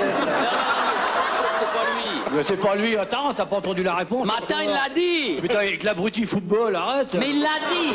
Le général de Gaulle est français, je te dis. Il joue pas au Un peu de football. bon sens, quand même. Il jouait pas au football, De Gaulle. Le général de Gaulle. De Gaulle. Ah oui, c'est De Gaulle. Et il avait l'appel du 18 juin. Et il est français, le général de Gaulle est français. Ceux qui disent que le général de Gaulle est pas français, ils sont stupides, ils connaissent pas Il est l'histoire. de quelle époque, ce gars? Le général de Gaulle. On a réveillé Castelli, il est là. Pas très longtemps. Le général de Gaulle, tu avais 60-65 ans à l'époque. Ah ouais. Oublions. Ah non, on n'oubliera pas le général de Gaulle. Ça, pas moi je n'oublierai pas. Oublions cet incident historique. Incident historique. Et Le général de Gaulle, une incidente historique, pauvre con. C'est un des plus grands personnages de l'histoire, mais alors, il faut le calmer, lui mettre des piles neuves à l'autre nain. Et...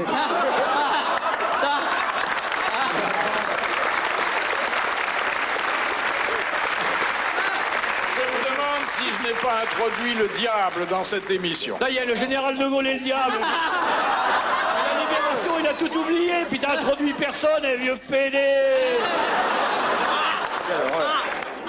On repose la question, on oublie tout, mais toi dis pas de mal du général. Alors, l'auteur, je vous demande, dit dans la patrie, le jour de gloire est arrivé. Vive De Gaulle. Je vous demande quel est l'auteur de cette maxime. Le forestier, hein. On lui casse la gueule et pour se détendre. Aimez-vous les uns sur les autres. C'est un Français qui est Allez. mort il y a 15 ans. Ah oui. Francis Blanche. Michel Audiard. Non, mais non, je vous dis pas un rigolo Monseigneur habituel. Gaillot. Mais non. Papagayo. Est-ce que c'est un homme politique? Dans ton grand chapeau. Moi, je l'appelle Papagayo, monseigneur Est-ce que c'est un homme politique? Non, c'est Non. un auteur. Alors c'est pas le général de Gaulle, pourquoi vous parlez de ça depuis le début? Mais oui. Attends, on n'y comprend rien, son émission. Ah, vous savez où je vais la remettre, ma question? Oui. Là, dans ta culotte, ça fera du monde.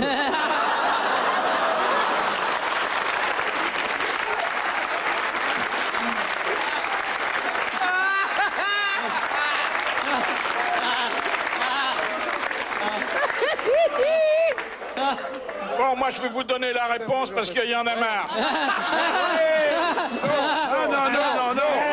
Non. C'était le poète Jacques Prévert.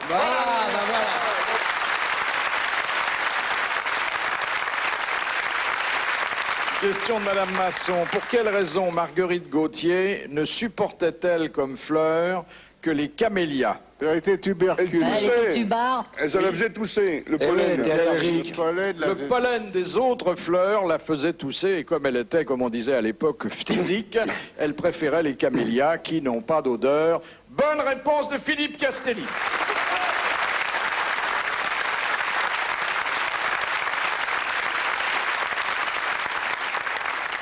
Nous nous réjouissons, je le dis au passage, mais j'aurais dû le souligner plus tôt, que Philippe Castelli soit aujourd'hui parmi nous, puisque la dernière fois, il n'était pas là, et on se demande encore ce qui lui est arrivé. Ah non, moi je sais ce qui lui est arrivé. Moi, je le sais, je vais vous le dire tout de suite. Si t'es pas venu, c'est parce que tu avais la flemme. On t'a pas cru, on a fait semblant parce qu'on t'aime. Sur ton corps nu, tout bib n'a vu qu'un érythème que tous les soirs tu contemplais dans ton miroir. T'es revenu à Bobino, Bobino, Bobino, avec tes gouttes, tes suppos, tes pilules et ton pot. T'en vas plus de Bobino, Bobino, Bobino, sans toi c'est moins rigolo. Et gratte, gratte, où ça te titille vers le bas du dos. gratte avec ta frénésie, c'est sûrement une allergie. Comme il se parfume qu'à la naphtaline, c'est mauvais pour la peau.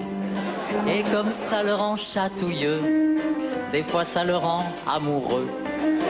T'es revenu à Bobino, Bobino, Bobino, avec tes gouttes, tes suppos, tes pilules et ton pot. T'en vas plus de Bobino, Bobino, Bobino. Sans toi, c'est moins rigolo. Y'a que moi qui t'aime, va. Y'a que moi qui t'aime.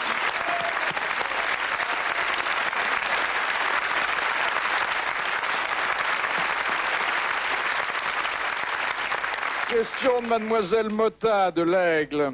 Pour utiliser quel surplus le scooter fut-il créé en Italie après la Deuxième Guerre mondiale? Et tank? Ah non, c'est les roues d'avion. Les roues d'avion qui avaient été abandonnées par l'armée de l'air américaine. Bonne réponse de Guy Montagnier.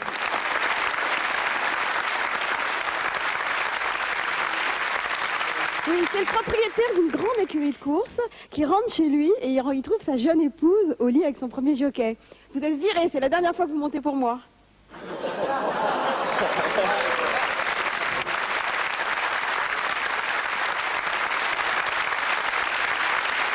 Il y a une petite souris, toute petite. Elle est dans son petit trou de souris. Elle est mignonne.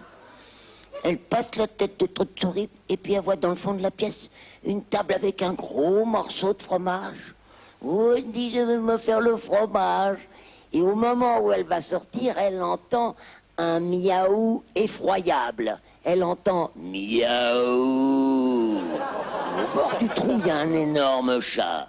Un dur de Pigalle, tout balafré, qui est là, qui attend la souris. Elle fait oh là là là là. Elle se remet dans le fond du trou de souris. Elle attend un peu. Et puis elle se dit maintenant, il y a le calme, je vais ressortir. Elle approche sa tête du petit trou de souris. Et puis elle entend Cocorico. Oh ben c'est dit là, je crains rien. Et elle sort. Et le chat lui saute dessus et la bouffe. Et il y a le chat qui est à côté de son fils qui dit à son fils, tu vois, fiston, ça sert d'être bilingue.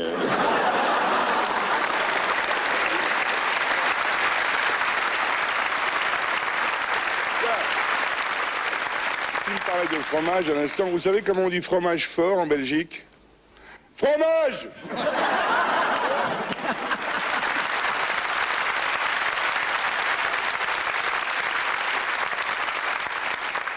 Je vous rappelle que le grand concours d'histoire drôle organisé par TF1 et Téléstar continue et que vous pouvez envoyer, vous aussi, votre histoire drôle préférée, que l'auteur de la meilleure gagnera 20 000 francs et un abonnement d'1 an à Téléstar, qu'il sera l'invité d'honneur de l'émission et que son histoire sera racontée ici même par l'une des grosses têtes. Alors pour cela, c'est simple, vous nous envoyez très vite votre histoire à l'adresse qui apparaît sur l'écran où vous retrouvez dès lundi dans Téléstar le bulletin de participation pour notre prochain concours d'histoire drôle, un bulletin qui, vous le savez, est à découper ou à recopier sur papier libre. Bonne chance.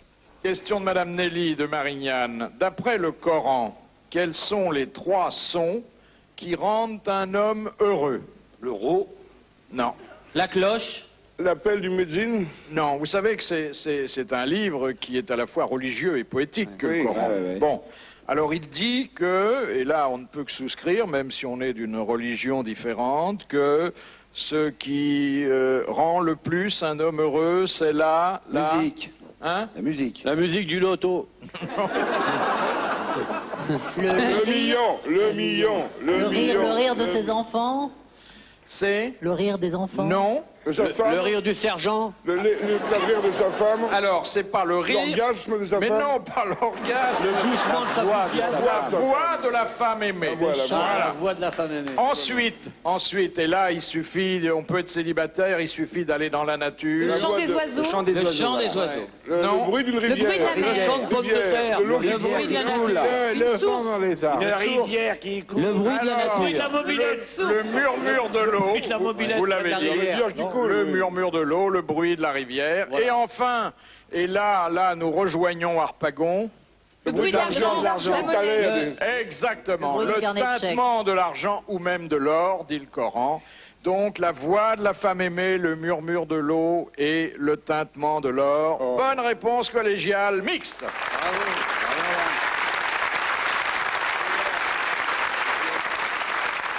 Une question sportive pour qui vous savez, question de Monsieur Cambure, dit soudain, dans quel cas un départ de compétition de natation ne donne-t-il pas lieu à un plongeon? Le 100 mètres d'eau, enfin les nages sur le dos. Exactement, une épreuve de nage sur le dos, on ne peut pas plonger par définition. Quand il n'y a pas d'eau non plus. Bonne réponse de Thierry Roland.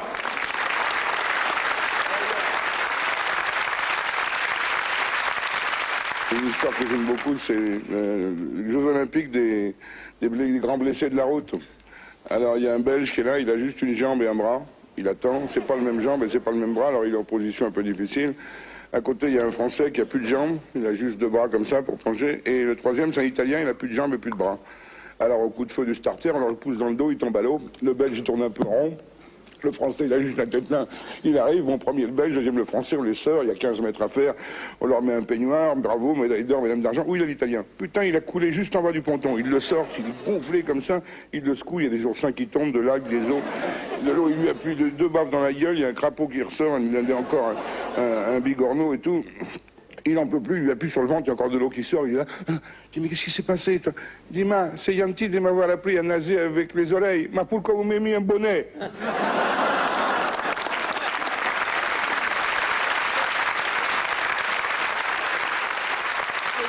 De Monsieur Destinville de Lyon. Comment les Tibétains saluent-ils leurs dirigeants? En tirant la langue. En tirant la langue, exactement. Ce qui, chez nous, est plutôt une preuve d'irrévérence et chez eux, une grande marque de politesse. Bonne réponse de Guy Montagnier.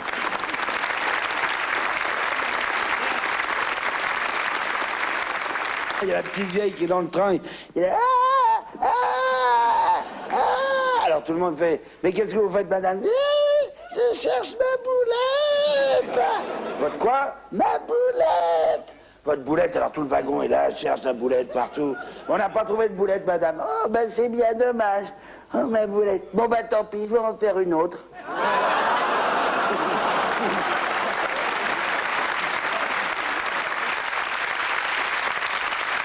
Une fois, il y a une superbe nana qui va trouver un gynécologue et lui dit, écoutez, je suis très ennuyé, c'est que je vais me marier prochainement et je ne suis plus vierge. Or, mon mari, il tient absolument à la virginité de sa future épouse. Et le gynécologue lui fait, écoutez, c'est bien simple, on va arranger ça, une toute petite opération. Je vais vous prendre un tout petit bout de l'oreille et je vais vous le greffer à l'intérieur, comme ça refera votre hymen, il sentira une petite résistance et il sera content. 15 jours après, la noce s'est bien passée, la nuit de noces, et puis il se retrouve avec un copain qui lui dit, alors ta femme, ça va? Oh, elle est superbe, superbe.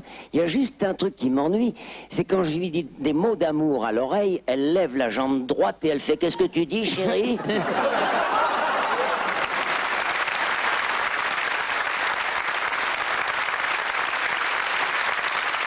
maintenant, une fable, une très très jolie fable.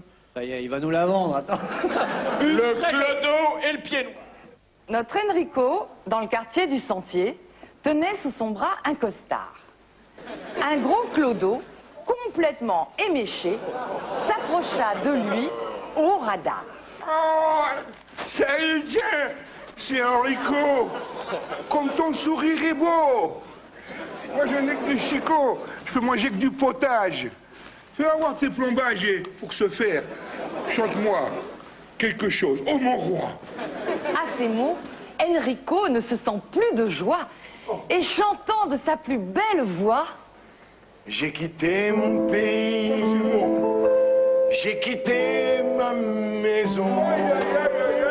il ouvre grand les bras, laisse tomber son costard et s'aperçoit alors, mais c'est déjà trop tard, que son maître chanteur n'était pas un clochard. Bon voyage, patate. Moralité, sous le président Chirac comme sous le roi Soleil, La Fontaine est toujours présent à nos oreilles. Tout flatteur plume encore le naïf qui l'écoute. Cette leçon vaut bien un costard, sans nul doute.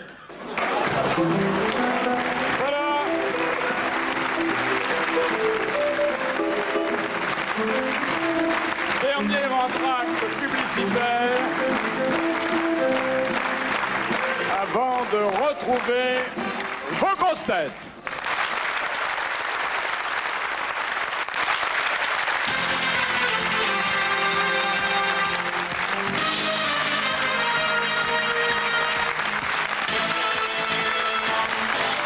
Profitons, s'il vous plaît, du fait que nous sommes tous réunis ce soir autour de lui pour réparer une injustice, car le succès du chanteur Enrico Macias a trop longtemps fait oublier le talent du guitariste Macias Enrico, un grand guitariste et un double guitariste.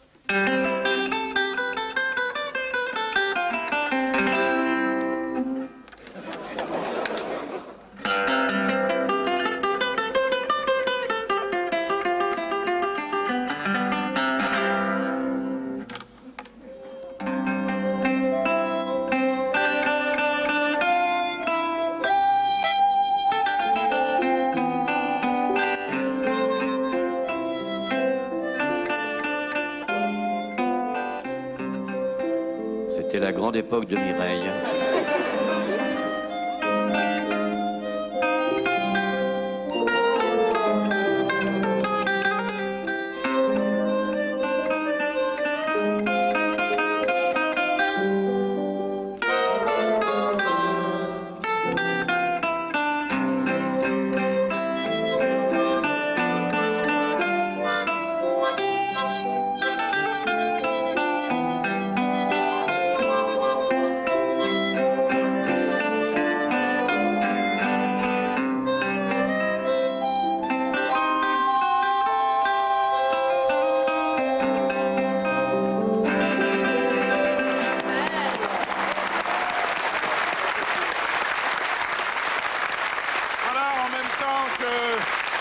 Le talent d'Enrico Macias, guitariste, il faut saluer le talent de Sim, harmoniciste chromatique, encore un talent qu'on ne lui soupçonnait pas. Bravo.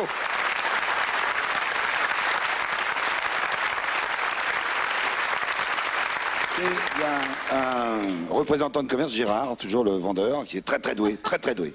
Très doué. Alors il revient d'un voyage, il présente sa note de frais, le patron regarde, il voit, bon, restaurant, machin. Ah, il l'appelle, c'est pas possible. Monsieur Gérard, vous venez dans mon bureau, s'il vous plaît. Alors, monsieur Gérard arrive. Oui, monsieur le directeur. Non, écoutez, alors que vous me mettiez 2500 francs de restaurant, bon, ça passe. Que vous mettiez 6000 balles d'hôtel, passe encore. Mais alors, pute, 800 francs, non. Ah, ben, écoutez, monsieur le directeur, vous savez, je suis un excellent vendeur, je vous fais un très bon chiffre d'affaires, donc j'ai pensé que de temps à autre, vous pourriez me rembourser une petite galipette ou deux. Pute, 800 francs. Ouais. Ah bah écoutez, c'est ça où je m'en vais. Oh bah non, alors le mec il fait un tel chiffre d'affaires. Non, non, d'accord, écoutez, vous me passez des notes de frais, d'accord, vous mettez plus de 800 francs, je vous rembourse. Ok, très bien, très bien. Et puis bon, à la tête de la société, bah, on change de directeur, c'est un autre directeur, plus jeune, plus pétillant, pète sec. Comme ça. Un jour, il reçoit la note de frais de Gérard, pute 800 francs. Ah! Monsieur Gérard, venez tout de suite, tout de suite. Alors monsieur Gérard arrive. Non, écoutez, qu'est-ce que ça veut dire ça, pute 800 francs? Bah écoutez, monsieur le directeur, vous savez, l'ancien directeur, il me payait de temps en temps une petite... boum, boum. Oui, mais enfin, écoutez, ça ne se fait pas, c'est pas correct, quoi. Écoutez, vous savez, moi, vous avez vu le chiffre d'affaires que je fais, hein. Si vous voulez pas, je vais porter mon talent ailleurs. Non, non, non, c'est pas ce que je dis, c'est pas ce que je dis, c'est pas ce que je dis. Je dis simplement que, si vous voulez être remboursé de vos petites escapades, ce qui tient quand même au vendeur, au lieu de me marquer pute 800 francs, mettez chasse 800 francs. Ça passera mieux pour le conseil d'administration. Ah oui, chasse 800 francs. Alors très bien, alors pendant les mois, le mec il va, chasse 800 francs, chasse 800 francs, chasse 800. Et un jour, le mec prend la note de frais, le directeur il regarde, il voit, il y a un restaurant, c'est un hôtel, chasse 800 francs, réparation du fusil 1500.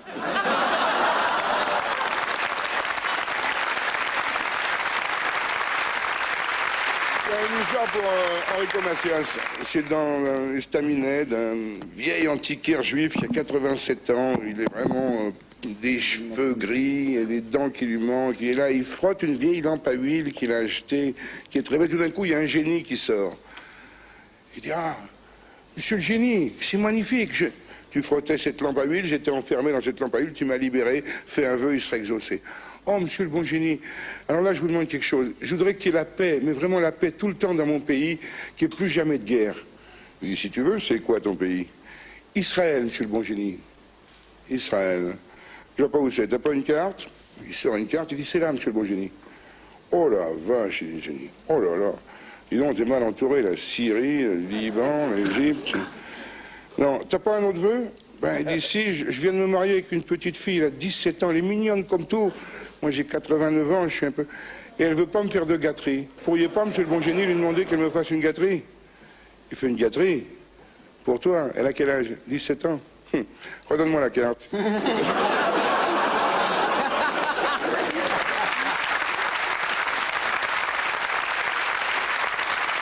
C'est l'heure où nous invitons les mélomanes à aller se coucher, à rejoindre les enfants qui, eux, nous l'espérons, le sont depuis un moment déjà, afin de ménager les oreilles sensibles au moment d'un grand moment du rituel des grosses têtes, la chanson de Thierry Roland.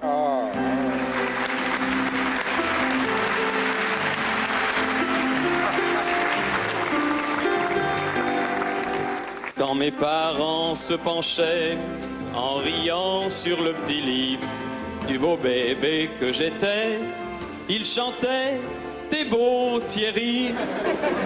Dans mes langes détrempées, je passais mon temps à chialer, espérant me consoler, ils me faisaient guili guili. J'ai poussé comme une asperge juste avant ma puberté. Puis à force de rester vierge, j'ai fini par disjoncter. Enfin une amie de ma mère, aussi belle qu'Evelyne Leclerc, m'a dit je vais t'apprendre la vie. Allez hop, vas-y Thierry. C'est là qu'est née ma passion, grâce à ces gros potirons. Je suis devenu fou du ballon, pour moi le foot, c'est toute ma vie.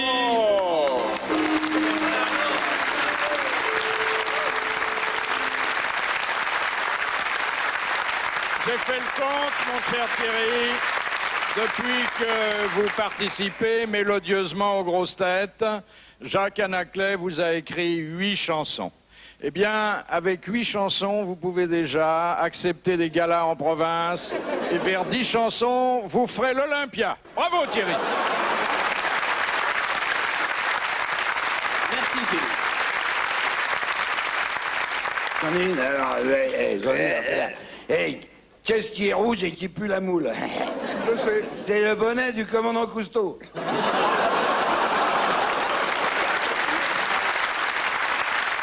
J'ai une histoire pour les jeunes. Il faut bien connaître les groupes de rock'n'roll. Hein.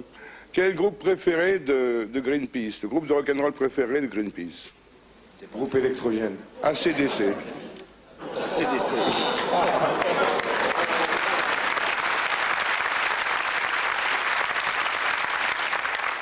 Moi, c'est l'histoire d'un accident terrible.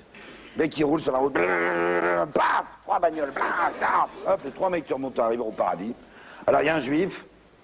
Il y a Zokiki. Puis un dragueur. Ah, mais ça va pas, tu m'as embouti ma bagnole. Mais qu'est-ce que tu embouti, moi? Ah non, messieurs, calmez-vous. Moi, j'étais seul dans l'accident. J'y suis pour rien du tout. Alors, il y a Saint-Pierre qui a dit on se calme, on se calme. Qu'est-ce qui s'est passé? Mais c'est lui, c'est pas moi. Bon. Alors, il y a le dragueur qui fait moi, j'avais rendez-vous avec des gonzesses, je veux redescendre sur la terre, j'en ai rien à faire de ce... Le juif qui fait moi, j'avais des affaires, je veux redescendre sur la terre. Ils sont qui me devient rendez-vous avec mon mot, écoutez, pas possible, pas. Saint-Pierre dit écoutez, ça suffit. Calmez-vous, je vais vous renvoyer sur la terre. Mais je vous préviens, le premier qui cède à une tentation, la moindre soit-elle, il est immédiatement aspiré et envoyé en enfer. Oh, mais il n'y a pas de problème, monsieur Saint-Pierre. Oui, écoutez, vous allez voir, il n'y a pas de problème. Moi, les tentations, je connais. Oui, vous inquiétez pas. Pas de tentation, pas de problème. Et paf, ils se retrouvent tous les 3 dans la rue, à Paris. Alors, ils commencent à marcher. Tout d'un coup, une gonzesse qui passe. Oh, le dragueur, il a regardé. Et paf, aspiré, en enfer. Alors, le juif regarde ça, il a pu rire de nos autres. Plaisante pas là-haut, hein? Les gens qui fait, oui, ça c'est vrai, j'en ai la chair de poule. Ouf. Et à ce moment-là, il y a un billet de 500 francs qui passe, emmené par le vent, qui tombe juste au pied du juif. Il se baisse, et hop, c'est Jean Kiki qui monte en enfer.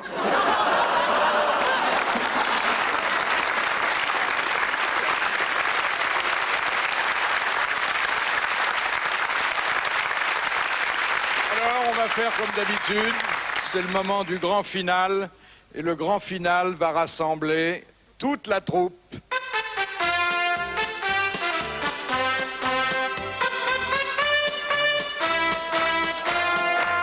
Demain matin, faut pas qu'on l'église, comme c'est dimanche, y'a pas de turbin. À nos petites femmes, on fera des paillardises, en réfléchissant au baldaquin. Comme elles aiment bien les friandises, elles font le gâteau sous la cerise. Après dans le bain, on fera des vocalises. Et un pour emmerder les voisins.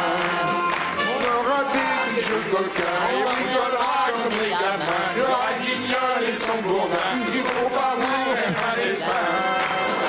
Demain matin, on part qu'on nous les brise. Comme c'est dimanche, y'a pas de turbin. À nos petites femmes, on fera des paillardises en les fichant au baldaquin. Comme elles aiment bien les friandises, elles font le gâteau sous la cerise. Et après dans le bain, on fera des vocalises, rien pour emmerder les voisins. Voilà, bonsoir mesdames, bonsoir messieurs, je vous souhaite une bonne grasse matinée demain matin et je souhaite de vous retrouver lundi à 16h30 sur RTL et le mois prochain, c'est-à-dire l'année prochaine, mais le 1er janvier au soir sur TF1. Bonne fin de soirée.